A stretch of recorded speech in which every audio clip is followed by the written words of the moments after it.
You are listening to Fika with Vicky on United Public Radio, 107.7 and 105.3 from New Orleans.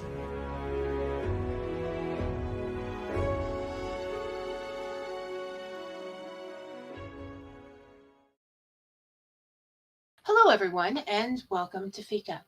We're going to shake things up this week and introduce or launch a new regular segment of Fika. It's called Confessions of a Wannabe Author.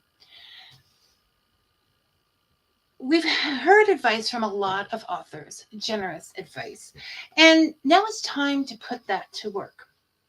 Confessions of a Wannabe Author is geared towards those who have started a novel, collection of short stories, or even a play and never finished it.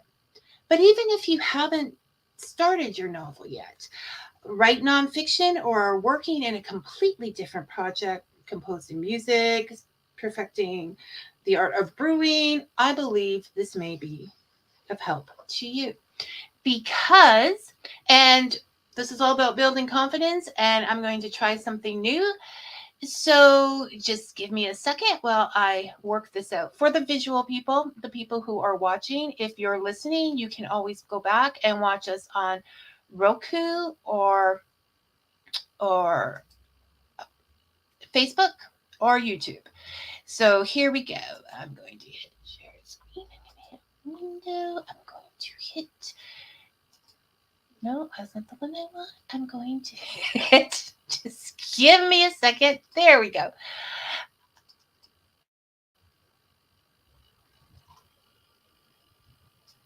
And to make that small and click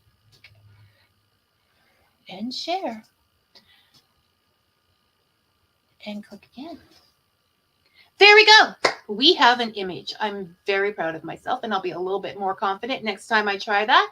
Okay, so to know thyself is the beginning of wisdom.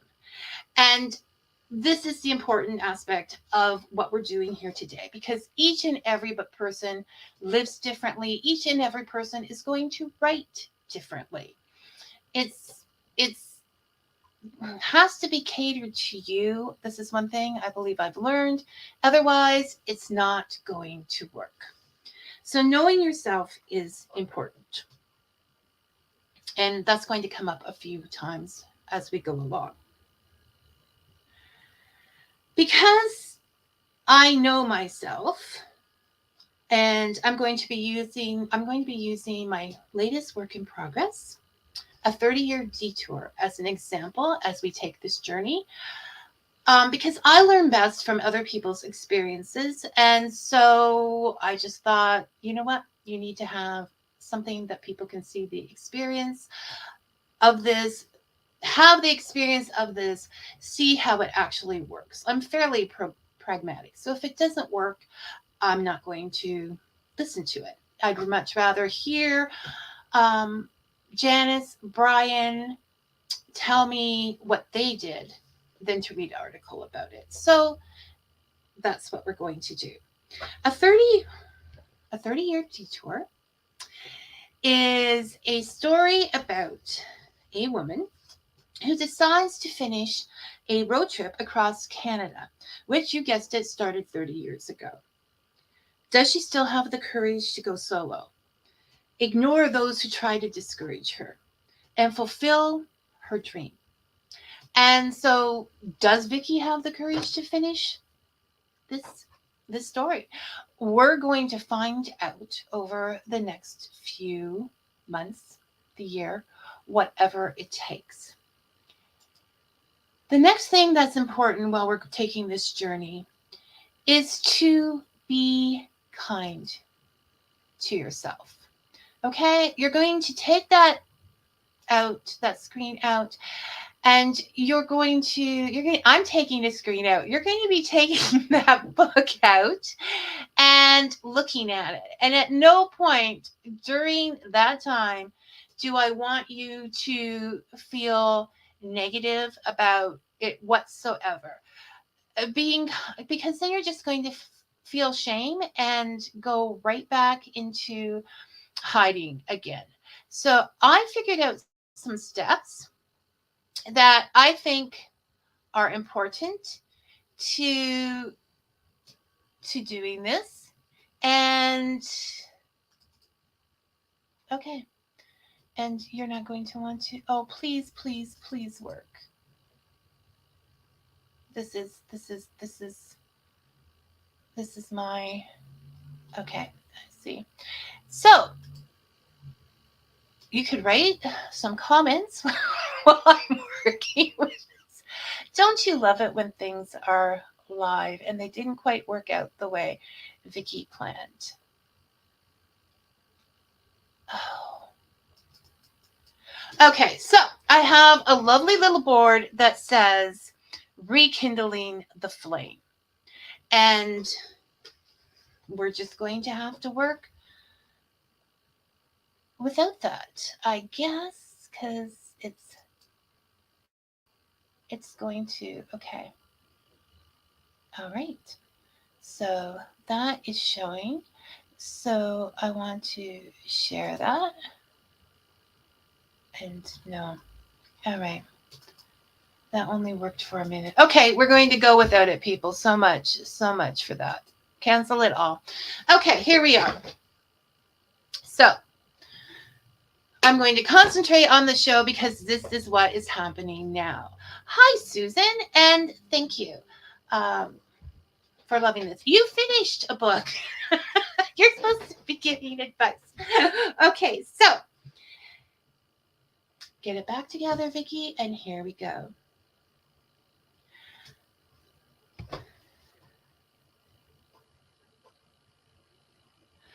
Okay. Janice has a question and we're going to get to it in just a minute.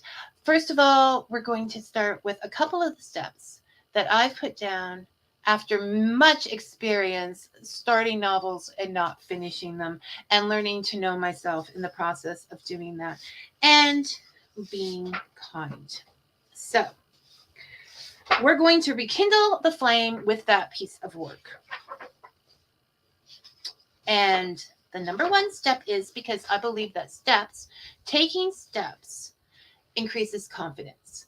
And so I like to put things into steps like a video game, and you can just level yourself up as you go along. Level your confidence, level your playing field. So the first thing I have is find and face your work in work in progress. And that may sound obvious. You're reaching in and you're pulling it back out of the files. You're grabbing that notebook off the shelf and you're looking at it. But we like avoidance, right? So as long as you're avoiding taking that one little step and just facing it again, you're not going to get anywhere. You can sit there and say, I really should get back to that novel. But the first thing you're going to have to do is face it. Then you're going to have to get reacquainted with it. You're going to have to look at it, go over that work, see how you left it. I'm missing parts that I know are somewhere, so I have to dig them out because I remember the mornings that I wrote them. So get reacquainted. What's wonderful about it? I guarantee that if you look at what you've written before, you're going to find something that you love and say to yourself, who wrote that? Was that me? I must be amazing. So it's important to go back there, reacquaint with yourself. And there's going to be some things that say that you're not so happy about. And that's just part of the package. What would you take out? What would you leave in? You need to get to know that work all over again. So I'm going to pull up a couple of comments here from my writing group. And Janice says, it's not easy for a first-time writer to shed the imposter syndrome. How does one shake that off? Well, the first thing I'm going to say is, the imposter syndrome is very complicated. I was researching it this week. So it's like you're feeling like you're an egomaniac one moment that everything is just amazing, I'm wonderful, and then you feel like someone's going to find out you're not wonderful. So I think in the case of just starting off a novel and no one's telling you that you're wonderful, or you're going back to it, a new author, what you're looking for is to build confidence. I don't think that will become an issue until you start to find some success and you think, oh my goodness, people are going to realize I'm not all that they think I am. When you're still hidden away, I don't think that is going to be an issue yet. So at the beginning of this, I'm just going to concentrate on building the confidence. And once again, a step-by-step process, I think, would even work with that. Just, or stop reading the articles, listening to the hype, if you're not afraid of losing your position, if you have confidence to start again and try again, then you're not going to feel like you're going to be found out. And this is going to. So just don't care and move on to the next work. I guess is what I'm saying today. That may change over time. Brian, as always, is into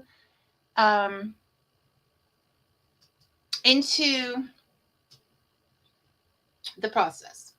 So Brian says, do you prefer to write on a computer or a longhand? Once again, know yourself.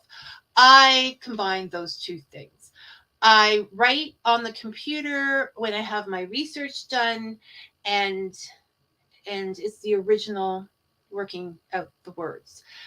I use notebooks for research, and for I use notebooks for research and ideas, and I write out long things. And then when I can show this, and it even has a coffee ring for Fika. And then when I get to the point where I'm editing and I'm looking at different things that need to be fixed, I will print off the typing and I will look at it that way. For some reason, I just can't really concentrate on the words on the computer. I don't see them the same way as I do if they're in front of me. So that's just, I'm all over the place with that, Brian. I don't have a definitive answer. And Brian is also saying, writing is often about maintaining momentum. Small steps can keep you going. So I'm going to address that because, and I have that on a chart. I don't think I have it written down, but I can remember the facts. When you go back to work on your unfinished work or begin a new work, it's important to have realistic expectations.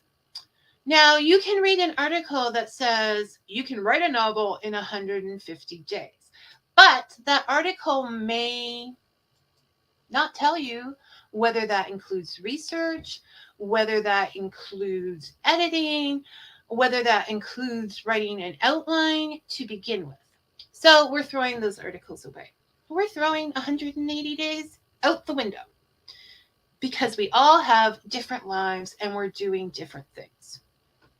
So I looked at my life, and with a lot of different things happening, I realized I basically have, realistically, not, oh, I'm going to jump in there and I'm going to write all night and I'm going to live on coffee. I did that in my 20s. It's not happening now. So Monday, Wednesday, and Friday mornings are my optimal window for writing. And I am going to start off with, well, first, look up whatever genre you're going to write. Google is our friend, and it will tell you approximately how many words are for that genre. I'm writing magical realism, so that's going to be around 80,000 words. So if it's shorter because the story doesn't take that long, I'm going to go with shorter. If it's higher because the story takes that long, I'm going to go higher, because this is how these trends change. So because they do change, and I've seen certain different numbers over the time I've been writing.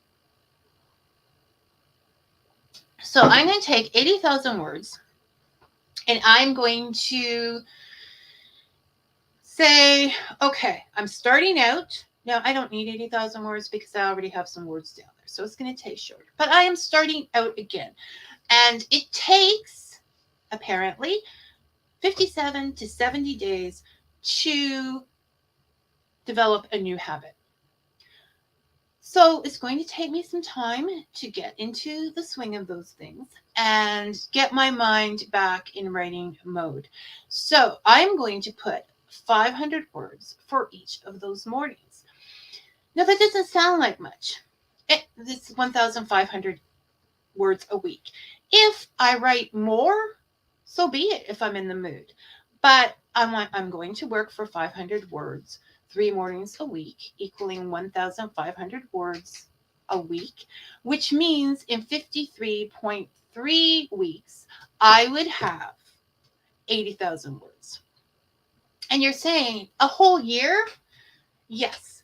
But it's a year when if I'm not touching this book and I'm not building that momentum, it'll be 2 years, 3 years. It's important to realistically look at your life and what you're capable of. Because once again, you're knowing yourself. And I'm also being kind to myself because I'm not saying, oh, Vicky, you need to write more than that. No, that is what I can put in right now. And that is what I'm doing.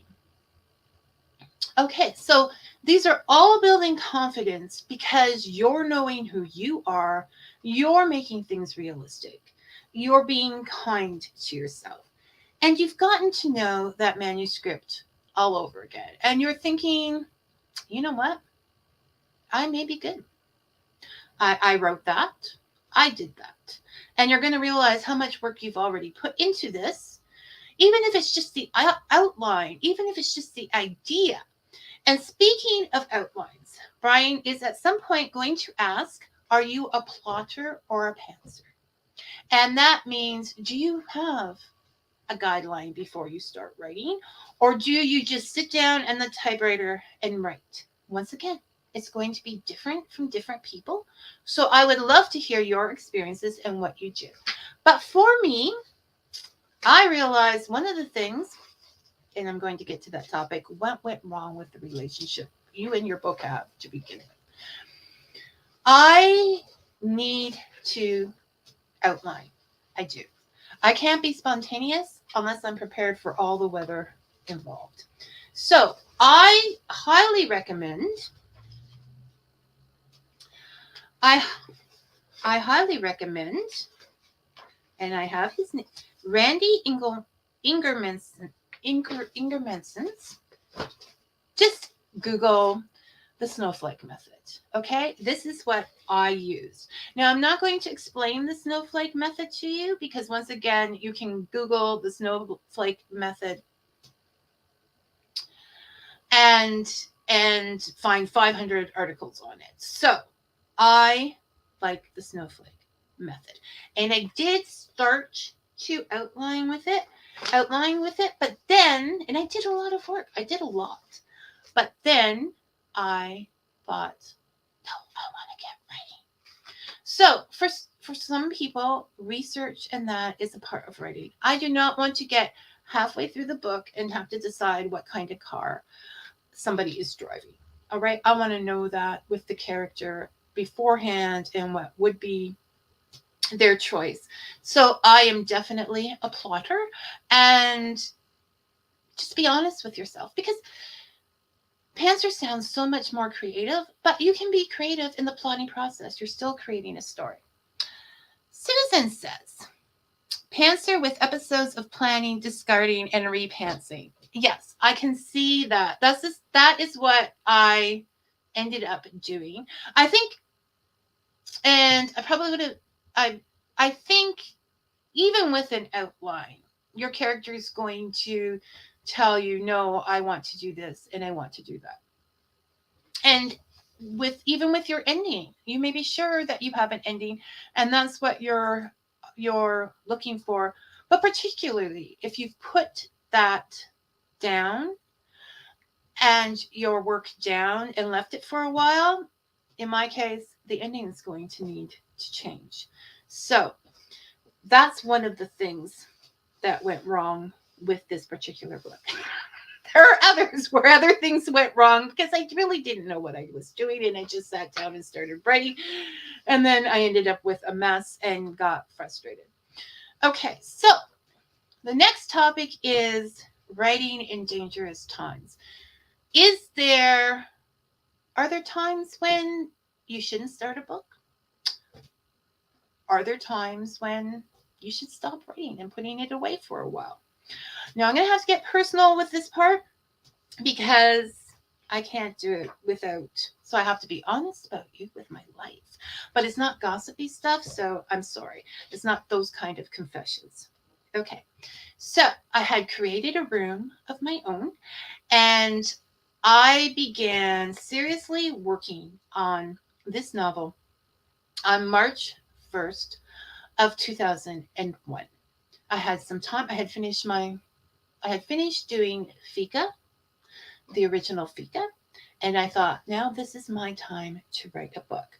So remember that date, March 1st. I started in outlining and just getting things together.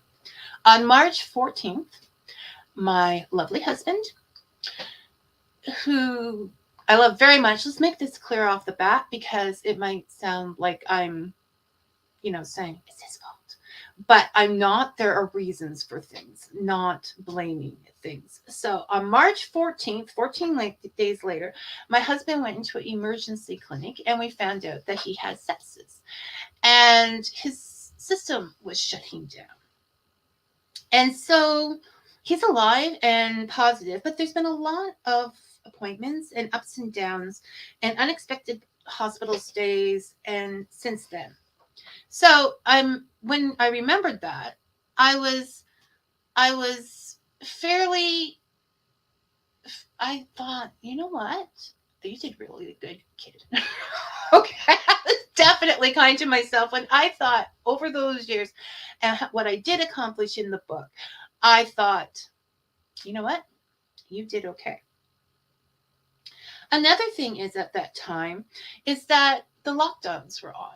And a lot of writers were saying it messed with their concentration. It was almost like there was a film on everything and their mind couldn't see clearly. It was kind of blurry.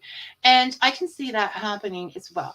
I don't think it affected me so much because I sort of was I wasn't even thinking about that at the time. So, but I can see that. So dangerous times, not, I just like to be dramatic. So I'm calling them dangerous times.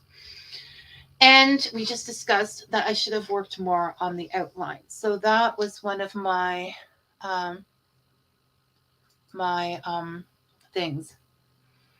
Janice says, pantser or plotter, your characters make that decision for you. Make it a joint project. Yes, you have to work with your characters. You have to know them and you have to work with them. And when they start telling you to do something, you're going to have to do it. For example, this book did not start out as being a magical realism book. It started out as just being women's literature, but then the fairies told me we need to be in this book. So they do a lot of stuff like that. So it is now a magic realism because I listen to them. It may be useful to keep a writing diary, tracking for each session's words written and what sort of work you did. Editing counts as writing, roadblocks, external and internal, and so forth. That is important, Brian. I completely agree with that. It you want to know what you did that day, and so keeping track of the number of words. It can also say if slow, you're thinking, was my mind on something else? That is one of the things I have. If you see one of your problems popping up, rectify it immediately. Right? So is it that I'm concentrating on something else?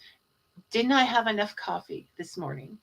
And yes, when I start this book off, when I start working on it again, there's going to be a lot of work done that other people might not consider writing. but it's all part of creating this masterpiece that this work that you want to finish. So researching, editing, and that can also help with tomorrow I want to research this. So if you have a little bit of time in between your writing sessions, you might want to go in and pull those things up. You might want to watch that video. On the other hand, you know, when you're building that habit, there are going to be days that it might not work out so well. So you might want to leave that kind of thing for that time, because then you're taking care of it. You're taking care of the business that is at hand. So we mentioned that. Step 1, you find it and face it. Step 2, you get reacquainted with it. Step 3, you're honest with yourself and about what went wrong. And once again, be kind to yourself. There is no I should haves. Oh, I should have done this before. Oh, I should have finished this book. Oh, so-and-so finished their book already. No. You're a separate person. Your life is different. Your experiences are different. You are working on this book now. And if you start that, you're going to stop working on this book now. So don't blame even yourself. So we're being honest about what went wrong. When we find ourselves heading in those directions again, when we find ourselves thinking, oh my gosh, I've got to get that word count out. Everybody thinks that I'm everybody. This is another thing. You need to find support. One of the things that helped me during this is gentle nudges from my writing group, who seem to be up here today. My writing group that understood, they didn't kick me out because I was ready, that understood my situation, and they were there. Why is it important that it's writers? Okay. This is our thing. This is our interest. This is our passion. And if you have someone with you that is totally into it and interested and are a reader and love books, that is amazing. But it's not really fair for us to, hey, I just wrote this passage, I just did this, do you want to read this chapter? I'm having problems with this, and to lay it on to someone who doesn't have that passion. So finding writers, finding a group that works for you is, I think, important, and something that I found. All those other times I was off there doing it by myself. It is important to be able to say, I didn't do so well today. And then to say, okay, but you have a place to confess that. And you don't even really have to confess this. And you don't have to just stick to writing. If you're researching a topic, something's happening in the news, all of these things are going to inspire you. And laugh. Okay, laughing is important. It is part of the creative process in which, while you are laughing, you aren't thinking about anything else. So it shuts your mind down for a minute, and then it's rebooting again. So all fresh stuff coming through. Laughing is important. So now you're going to fall. You've done this. You've worked it out. You know what went wrong. You're going to start this again. And now you're going to have to, well, you just naturally will fall in love all over again with that book. Find out what made you love it in the first place. If you're just beginning a book, what is it that you really like about that idea? If you just, you need to realize that this is the most important thing you're going to do. So, no, you'll do other important things. But this needs to be a priority, and it has to be love. I don't think you can write a book unless you love it and the subject and the characters and all of those things, because why would you go back? The relationship is still broken. You may, and that's a question to put out. Is there ever a time you should stop with a book and move on to something else? For those out in the comment sections. And Genesis has seconded that. One thing most writers learn is that much of the time their family doesn't want to hear about the book. That's why I am part of an online writers group. Support is important. And yes, that's what I'm saying. And it's not their fault. It's not really fair. It's like if someone came home and said, I'm loving golf, you need to play golf. You know what?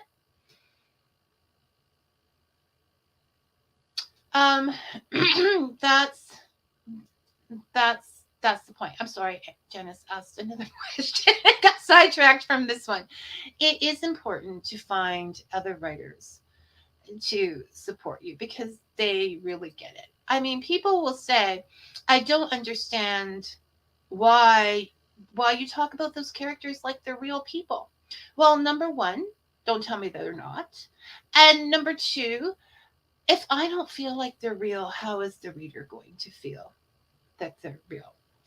Janice, no. While you're thinking about this question, what I'm saying is, I may come to that later with dangerous times, but is there a time when you should give up on a project, a particular project? It's not working for you, the storyline's not working, you've lost your passion for it. You just and move on to another project and let it sit. Let it be a work in progress forever or until you find the passion to work on it again. Susan is asking, because I know the answers. What if you wrote a novella and put it away because your beta readers didn't like it, but still want to rewrite it with big changes? I think you need to, that's one of the points where you pull it out because you're the one that's writing it and it may just not be their thing. So I would, I don't know how much work I had ahead of me with these things, but I would pull it out. I would face it. I would look at it and say, where did this go wrong? And make those changes and try it again. If you have a passion for doing that. I mean, you're doing a lot of other things, but if you have the passion for that book, I would say go for it, Susan. And just what kind of novella is it? Now I want to know. We'll talk about that more later. Brian says, when I'm deep into the writing process, my characters often talk to me and not always in a positive way. Sometimes they just won't shut up. Does this happen to you or is that just me? First of all, my characters have a hard time finding a chance to talk with me because I'm always talking. No. I think they will come at annoying times, and especially when I'm particularly okay. I mean, there's something we call them characters. I believe it is is it subconscious? Our subconscious that is talking to us through the characters. So our subconscious is telling us something is wrong with this story, whether we want to listen to it or not. And so we should probably listen to it and you know, act accordingly. So that is it. The novella I'm putting, oh, that's you again, Brian. Oh, that's Ben. Hi, Ben. How are you today? What does Ben have to say? Ben says, I came to realize a while ago for me is part of my process. I have a whole folder of ideas and part written conversations and chapters, and I now use it as the workroom folder. They often come out years later. And this is true. Always keep ideas, always keep them back there if you're working on other things. But sometimes we get older than Ben. we start to think, oh my goodness, I'm running out of time. And I think that is probably, not the best way to go with these things, because I, I don't know how to put this, but if something happens, we won't care whether we got it published or not. So, you know, that's that's the way it is. Okay, so the novella's a cat in space story. Interesting. All right, thanks for clearing that up, Susan. Okay, so the question I had before was, is there ever a time we should just let go of a project? I'm saying this because I have a tendency to cleanse through fire. This is my thing. And I was just realizing that there were some things that I got so frustrated with that when we had a bonfire, I put them in it. And I am totally against the banning of books and obviously the burning of books. And yet I burnt my own. And I don't want to analyze what that means. But um but I have to stop reading comments in the middle of a statement.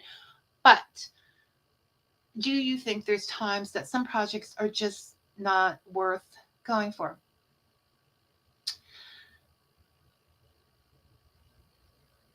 Well, this is true. And in many other ideas of life, there is, Ben is saying, if I was a Buddhist, I would have the next life to look into that. But if I was a Buddhist, I wouldn't have the if I was a Buddhist, I wouldn't have any expectations on myself to finish the novel. I would simply accept what is been and be and learn satisfaction. Is it wholesome to be thirsting after this novel's completion? I don't know. So yes, there the next life, but I would like to think that I had moved. Oh my gosh, can you imagine having to take all this unfinished work into my next life? No. We're back to the fire.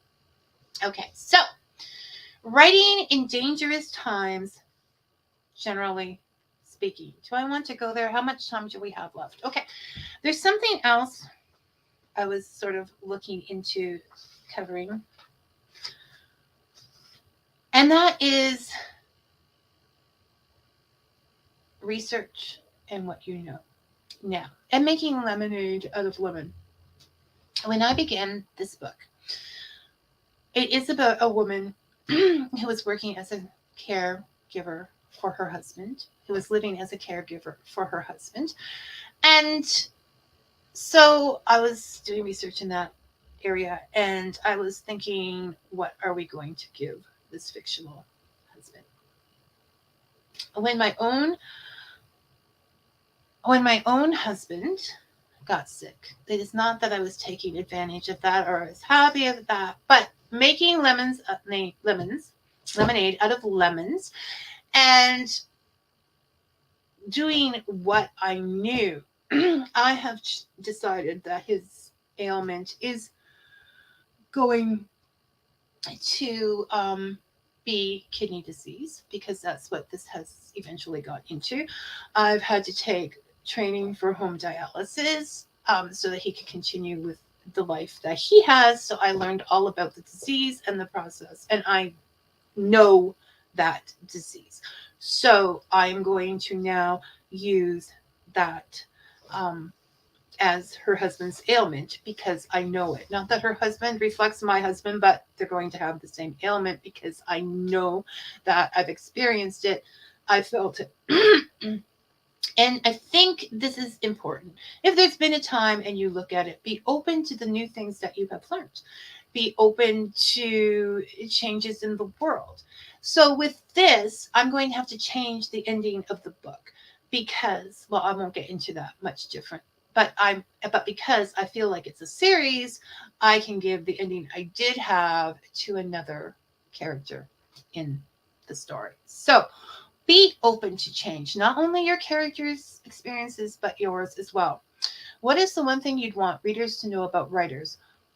What is the one thing you'd want writers to know about readers? Okay, first of all, if you want it depends on why you're writing the book. Okay, are you writing it because you've had a lot of experiences in life and you want to share them and your kids don't want to listen? No. Are you writing because you want this to hit the market and you want to sell it? And so you have to really know the readers that are you as to know the readers that you are targeting.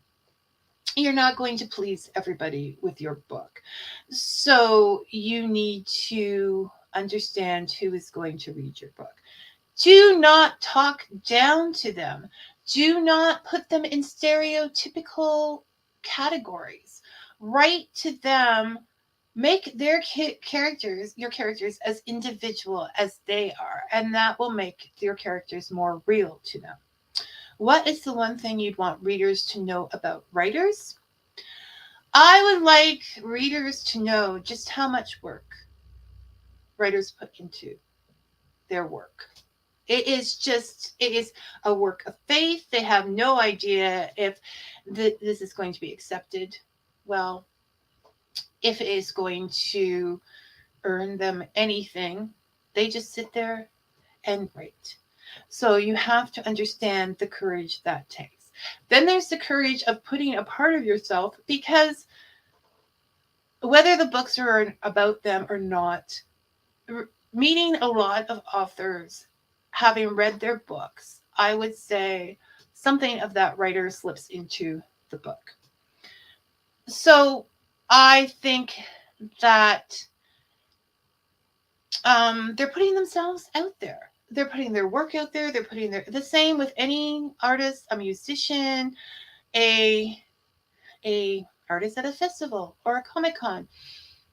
They're putting themselves out there as and just sitting behind a table or a computer screen and saying, "What do you think? What do you think of this work I did?" So I would like the audience, the readers, to know how much the authors put into these books and to treat them tenderly. Now, back to the other part. What would I want writers to know about readers? I want to make I want anyone that puts the book out there to do the best that they can. We are living in a world where we have more opportunities than ever. And that's with the opening of indie writers. And people still think indie writers are just people who failed to get their books published by a publisher. But publishers do not only look at quality of books, they look at what's trending at the time. They look at there's just a whole lot of things that go beyond the quality of the work. You're still so, and a lot of authors are making this decision because you still have to do a lot of your promotional work.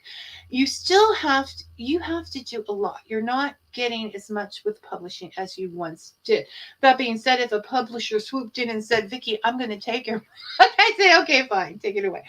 But that you're not guaranteed the quality of the work because it is published.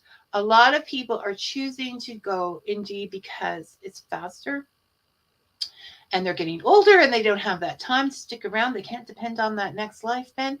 And they you make more money on the ebooks for sure. So they can sell their books less. They can sort of work with the markets a little more flexibly, except on the hard copies, because those have to do with paper, and that's an entirely different thing. So if you're writing, consider that book you're putting out there may be purchased by someone who has only 99 cents left on their gift card, and this is the book they're going to read that evening and think, is it worthy of them? I have no idea what I just said, but I think I said it passionately. So it works for me. So that is what I would like writers to know about readers, and readers to know about writers. Just respect each respect each other and each other's feelings in the matter. So, what writing in dangerous times. Now you're all listening in the sideline there, so I would like some comments on there. I wrote amazingly during dangerous times when I was running to the hospital, appointments every day, for my husband, rearranging. That's another thing that happened. Rearranging the house, losing my writing room. I still managed over that year or so to I don't know, to write 50,000 words. I thought I had more. I might have more. I have to do a massive bit of outlining and a whole ton of research. So I still managed that, but I had a little bit of help. Do you guys think that there is a time during writing in dangerous times? No, there is a time to put a book away and deal what needs to be dealt with. There is a more positive time to start a book. Any of those things. I would love to hear I would love to. So is that during the lockdowns? I don't want to say the C word because it's getting people shut down. So I don't want to chance it. So Susan said, I wanted to create an alternative to the crazy world we live in now. And I think that's important because when you're writing in a different time, in a different era, in a different place, in a different world, you're not dealing with some of those questions you might have if you're dealing with now. For example, one of the things that sort of got to me was the idea of, should I be writing people with masks on? Is this going to be the way things are? Is the world do people want to remember the world the way it had been? Will the world go back to the way it was? There are all of these questions that, yes, once again, readers who don't understand, writers are asking themselves. So that was kind of the thing. So yes, I do believe that when the novel becomes difficult, and I wish I had thought of this at the time, so don't do what Vicky did, writing short stories, writing out of that context in a different world, getting you away from it as well, is kind of a good way to go. So yes, Susan, thank you for that reminder that we can always go away, and that's sort of the point of fiction. So we covered writing what you know. Ask yourself, what do I know? Knowing is easier than research, and sometimes I think it comes across as possibly more realistic because you know what something smells like, you know how it feels, you know, and you can imagine those things. I do a lot of imagining in my novel, but knowing is to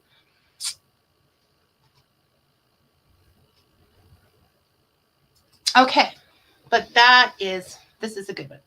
Writers need to learn to write using all sorts of tools, paper, computer, phone, so they can maximize the opportunity to get the words out of one's head. So, Brian, are you saying so that you can write in all different areas, or just in times, or just that it is sometimes nice to change things up and get them out? I'm not talking about like the inability to get to the process. When I asked the question about the thing, about is there ever a bad time to write? Because that was more of an emotional thing. But if we're taking about the location thing, I think that would be depending on the person, if they can write in all different kinds of places. Like there are people who find it harder to focus when stuff is going on around them. But I use all sorts of different things. So I don't think I could use the phone. It's too small for me. I don't even like doing like emails and stuff on the phone. So I do use the phone for research. But yes, the more different tools you have in the your belt, the more you can use them. So, but you haven't still answered my question outright, and I'm really interested in your answers to this, guys. Do you think there is a time when it may be too difficult to write because of what is happening in your life and what is I'm not using it as an excuse. I'm just wondering if there is. I mean, if I had to go back, I wouldn't stop writing, but I would have taken a break from the novel and done some short story writing or flash fiction or whatever, something. But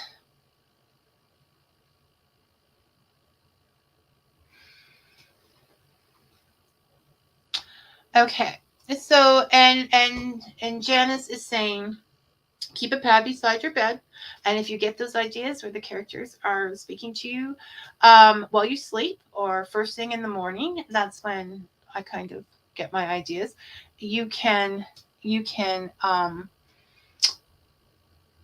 write those down before you forget them. Once again, this is very important for those of us who decide to write later in life. And I do not like the term late bloomers. Once again, there's a negative idea behind that.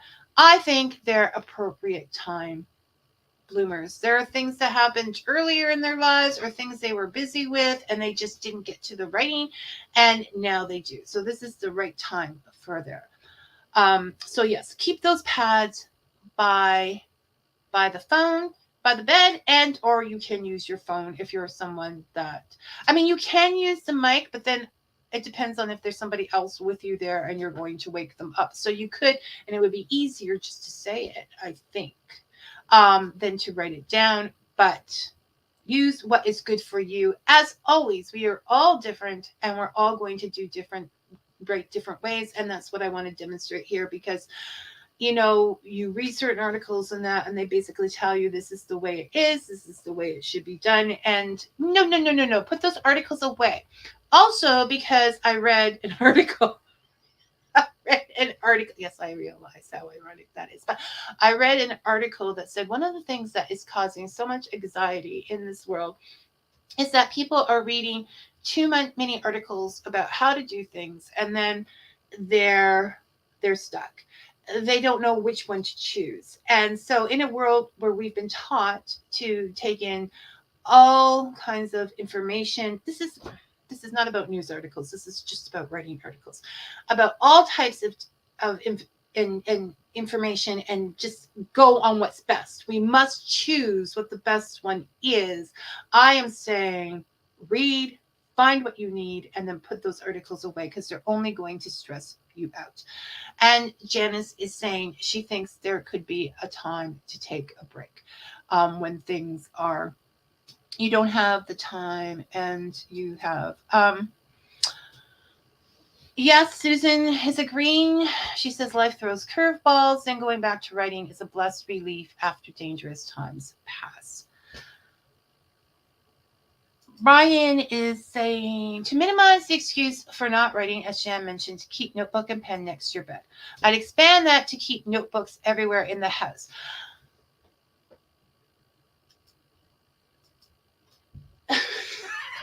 I love Brian, but and I can't deal with like a ton of clutter everywhere. And I have enough right now in my house. It's not that big house. If you have a huge house, leave notepads all over the place. But I can definitely get either in the chair I read in downstairs or my office to write these things down. Yes, I agree, Brian. No tears, pain in the writer, no tears, pain in the story or the reader. I agree with this. As you once said, spare the trauma, spoil the writer.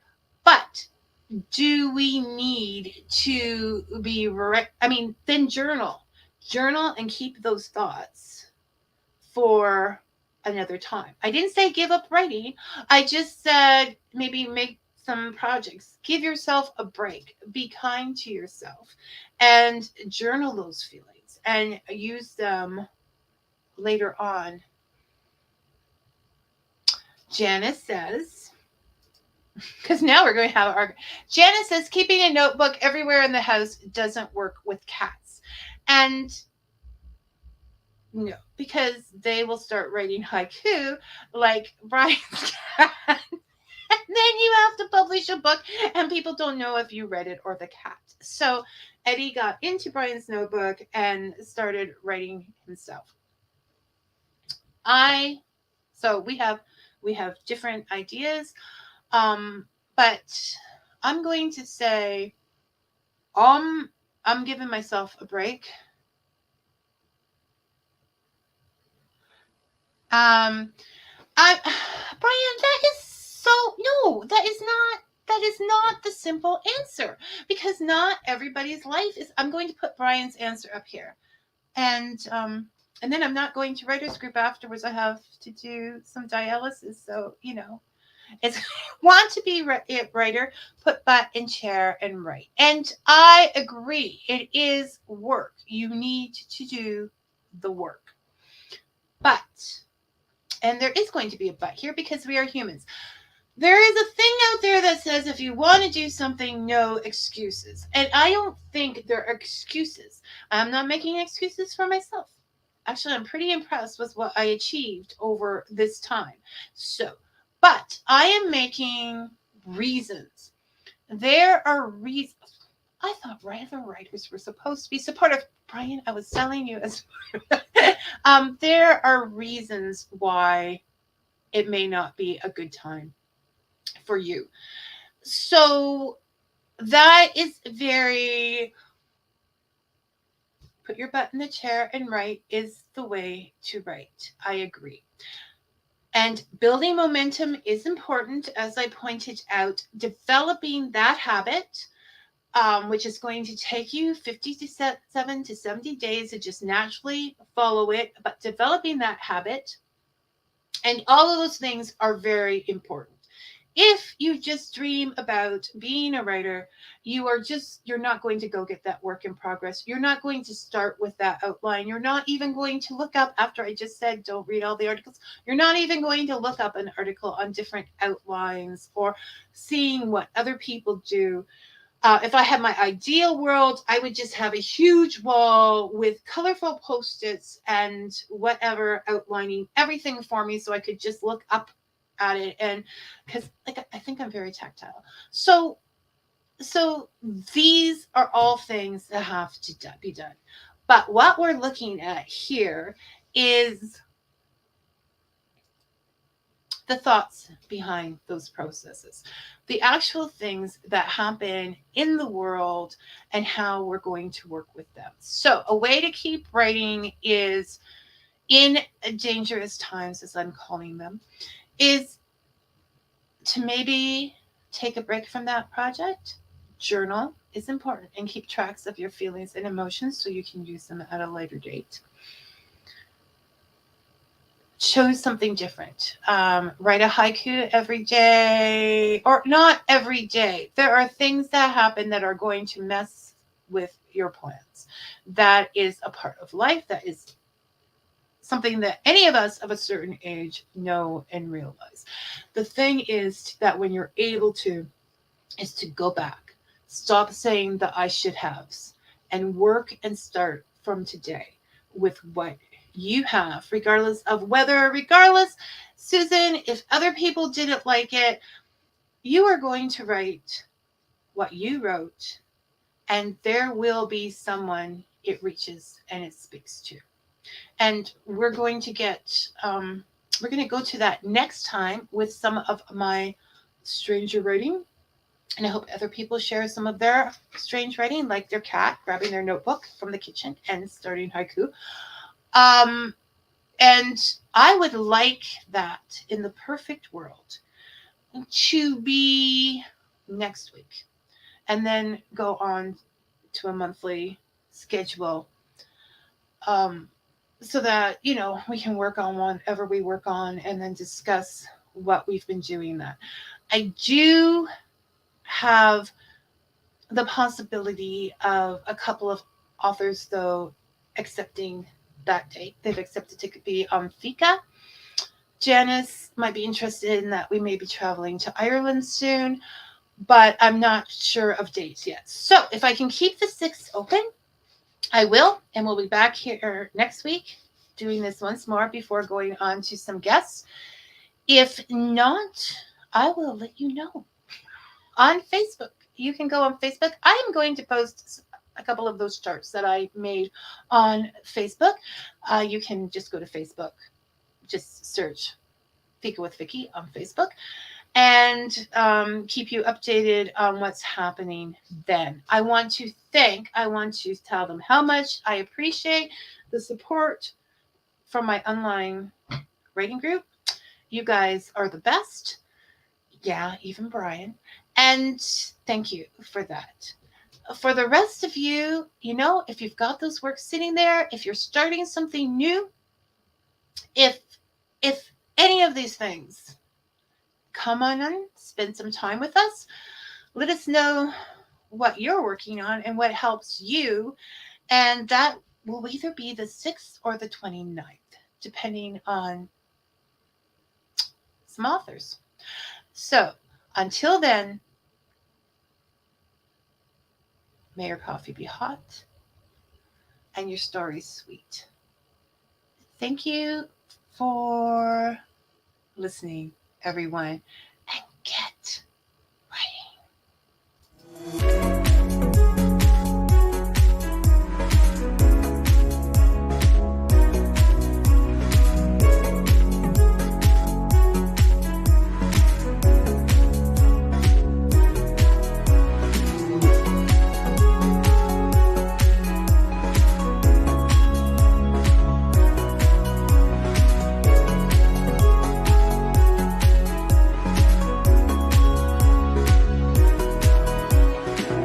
You are listening to Fika with Vicky on United Public Radio, 107.7 and 105.3 from New Orleans.